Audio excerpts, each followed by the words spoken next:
Hello friends, இந்த வீடியோவில் நம்ம யூனியன் அண்ட் இட்ஸ் டெரிட்டரி பற்றி பார்க்க போகிறோம். ஸோ இது வந்து பார்த்தீங்கன்னா part 1 of the constitution. Article வந்து பார்த்தீங்கன்னா ஆர்டிக்கல் 1லேருந்து 4 வரைக்கும் இதை பற்றி டிஸ்கஸ் பண்ணியிருக்காங்க.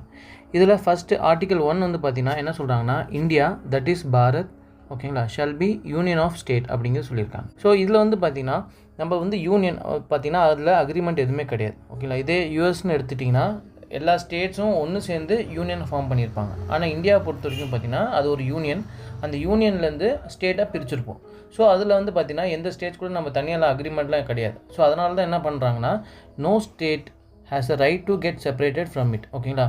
எந்த ஸ்டேட்டும் இந்தியா விட்டு வெளியே போகிறதுக்கான ரைட்ஸ் அவங்களுக்கு இல்லை. ஏன்னா நம்ம ஒரு யூனியனாக இருந்திருக்கோம், அதில் ஸ்டேட்டாக பிரிச்சிருக்கோம். எதை பேஸ் பண்ணி பிரித்தோம்னு பார்த்திங்கன்னா லாங்குவேஜ் பேஸ் பண்ணி பிரிச்சிருக்கோம். ஸோ இது ப்ரீவியஸ் வீடியோவில் அதை பற்றி பார்த்தோம்.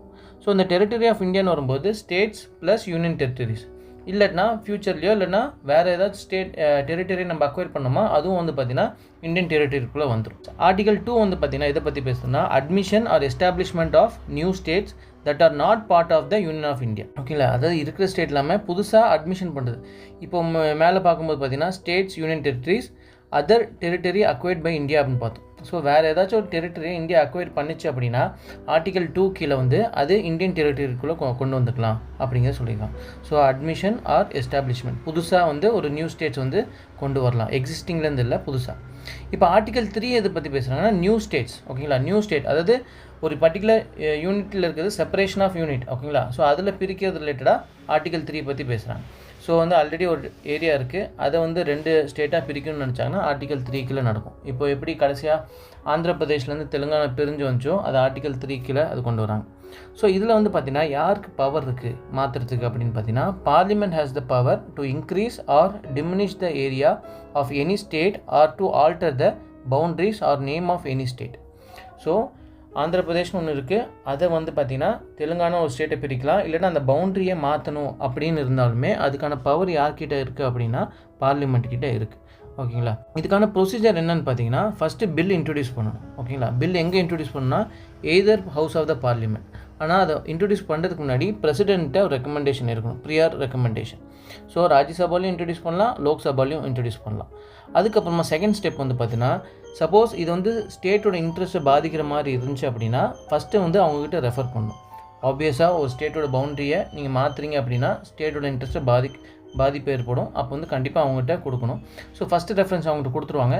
ஒரு பர்டிகுலர் டைமுக்குள்ளே வந்து அவங்களோட வியூஸ் என்ன அப்படிங்கிறத அவங்க எக்ஸ்ப்ரெஸ் பண்ணணும். சப்போஸ் எக்ஸ்ப்ரெஸ் பண்ணலன்னா அது வந்து டீம்டு பாஸ்ட் அப்படிங்கிறது சொல்லிடுவாங்க. நெக்ஸ்ட் வந்து பார்த்திங்கன்னா இதை வந்து இந்த ஆல்ட்ரேஷன் பாஸ் பண்ணுறதுக்கு சிம்பிள் மெஜாரிட்டி இருந்தால் போதும். சிம்பிள் மெஜாரிட்டின்னு என்னென்னா ப்ரெசென்ட் அண்ட் ஓட்டிங்கில் 50% ஆஃப் ஓட்டிங் இருந்தாவே போதும். ஸோ அப்போ வந்து அந்த பர்டிகுலர் பில் வந்து பாஸ் ஆன மாதிரி இருக்கும். ஆர்டிகல் 4 என்ன சொல்லியிருப்பாங்கன்னா, இந்த சேஞ்சஸ் ஆர்டிகல் 2லேயும் ஆர்டிகல் 3 மூலிமா நடக்கிற சேஞ்சஸ் வந்து பார்த்திங்கன்னா அது கான்ஸ்டியூஷனல் அமெண்ட்மெண்ட் கிடையாது அப்படிங்கிற சொல்லியிருப்பாங்க. ஸோ கான்ஸ்டியூஷனல் அமெண்ட்மெண்ட் எது மூலிமா நடத்துவாங்கன்னு பார்த்தீங்கன்னா ஆர்டிகல் 368 மூலிமா நடத்துவாங்க. ஸோ அப்போது கான்ஸ்டியூஷனில் சேஞ்சஸ் நடக்குது அப்படின்னா அது வந்து மேபி இப்போ ஃபார் எக்ஸாம்பிள் கடைசியாக கான்ஸ்டியூஷனல் அமெண்ட்மெண்ட் என்ன நடந்திருக்குன்னா 106 கான்ஸ்டியூஷனல் அமெண்ட்மெண்ட் நடந்திருக்கு.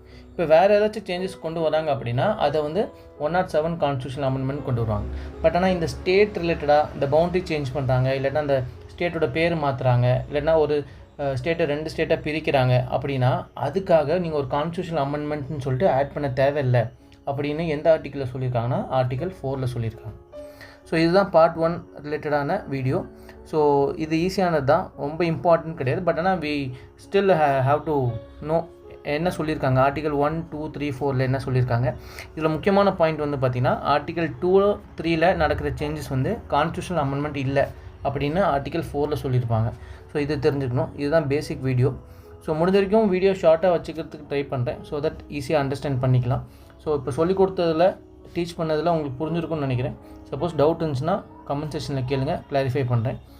வீடியோ பிடிச்சிருந்துச்சுன்னா லைக் பண்ணுங்கள். சப்போஸ் ஃப்ரெண்டுக்கு யூஸ்ஃபுல்லாகும்னு நினச்சிங்கன்னா அவங்களுக்கு ஷேர் பண்ணுங்கள். Thank you.